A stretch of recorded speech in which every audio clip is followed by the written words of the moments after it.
Hi guys, and welcome back to the channel for a little bit of something different today. I watched a video this week on Screenstars, Arran's channel, where he talked about 15 games that he grew up on, 15 computer games. It was such a nostalgia trip, I really enjoyed it, and I thought, I'm gonna do mine too. So I'm not gonna give you 15, I'm gonna give you 10, as I didn't play computer games massively as a child. The first computer system I actually owned, I bought myself, so I would have been 18. But before that, obviously, I'd played games in arcades and things like this. So I'm going to count down with you my top 10 computer games that I grew up with. Now, you will find that all bar one of these games was actually released in the 90s. So let's get kicked off with number 10, which is Oddworld Abe's Odyssey. Now, this one came out in 1997. It was just so refreshingly cute and sweet. I loved the character of Abe. I loved the little sound effects that he did. I loved his voice, the little sound effects he did, the little expressions he came out with, the little surprises in the game. It's like a platform game, kind of like another one I didn't actually include is Rayman, which I also loved, which had a very similar feel to Abe's Odyssey, but Abe's character really appealed more to me, a little strange alien hopping about everywhere trying to sort out these mysteries and where to go. So Abe's Odyssey is definitely my number 10 choice.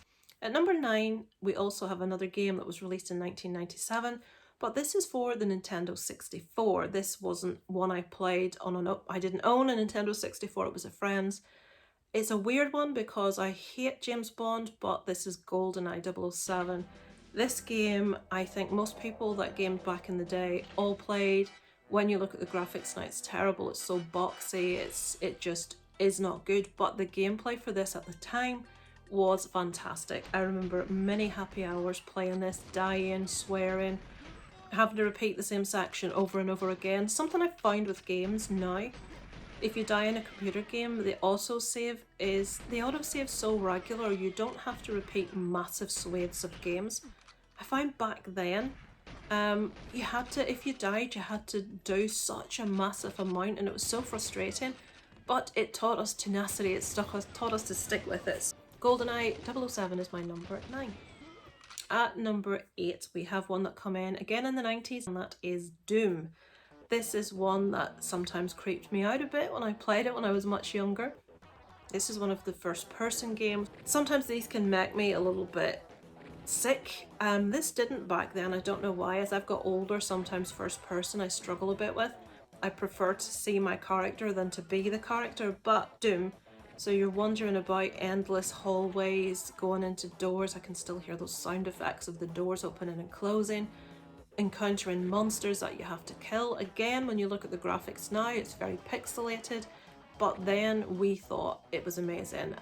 My son, who is 11, looks at the games I played, like Doom, it's like, how can you think that was good? That's terrible graphics. And it is when you look at what there is today, but Doom was just one of those games, hours of fun, wandering about hallways, encountering monsters and blowing the hell out of them. So yeah, my number 8 is Doom. At number 7, we have another 90s one. Well, they all are bar one, 1991, and this had a very similar feel to Doom. It is Duke Nukem. Now this one, when you're quite young, was a little bit naughty, caused much merriment and mirth. You could go into a stripper bar, you could go and have a wee at a urinal, and you know, when you're a kid and you're doing this, it's like, oh, this is incredibly naughty. You didn't have anything like that in games back then. I remember going up to a stripper. I can't remember if it gives her money, but I remember specifically he said, "Shake it, baby."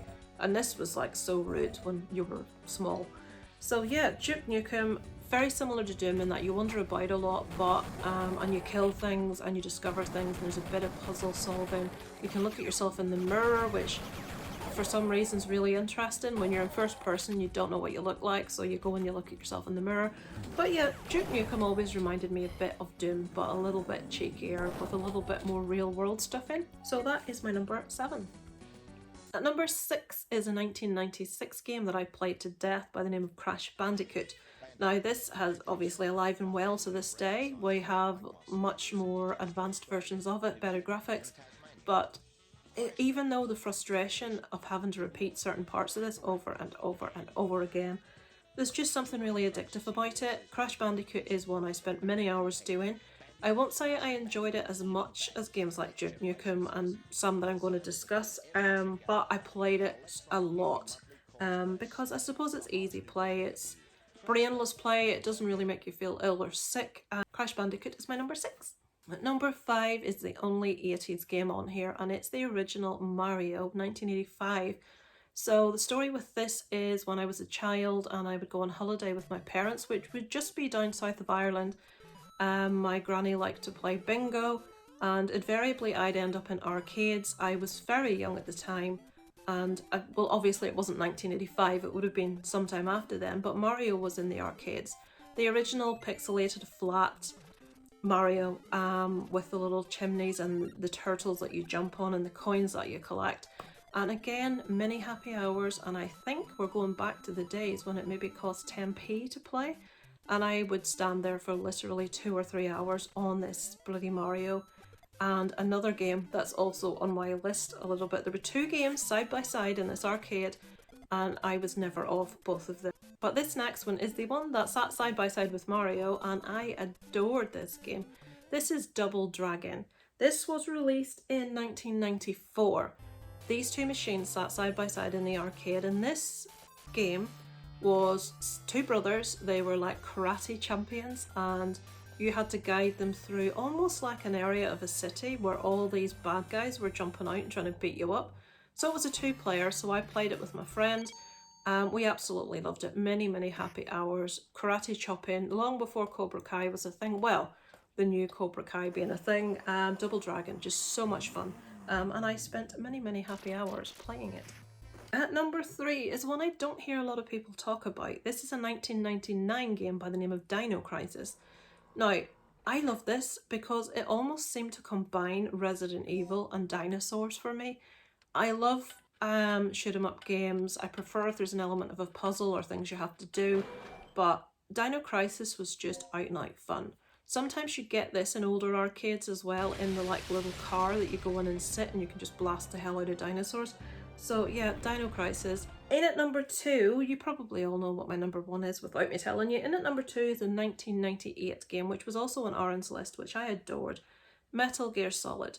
This is the first game that introduced me to stealth. My mind was going, why am I thinking Snake Plissken? That's not Metal Gear Solid, that's Escape from LA. But the guy was called Snake. I was watching Arrans and it came up and told me that he was called Snake. This is where you have to sneak about. I think are you like someone in the army or the Navy SEAL or something, and you have to sneak about and do all these challenges without getting caught. You have a gun, you can shoot people.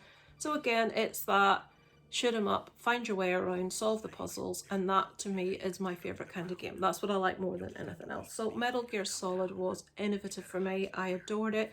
Many happy hours spent playing it. And that leaves me with my number 1. I'm sure you can understand what that might be. 1996 Resident Evil.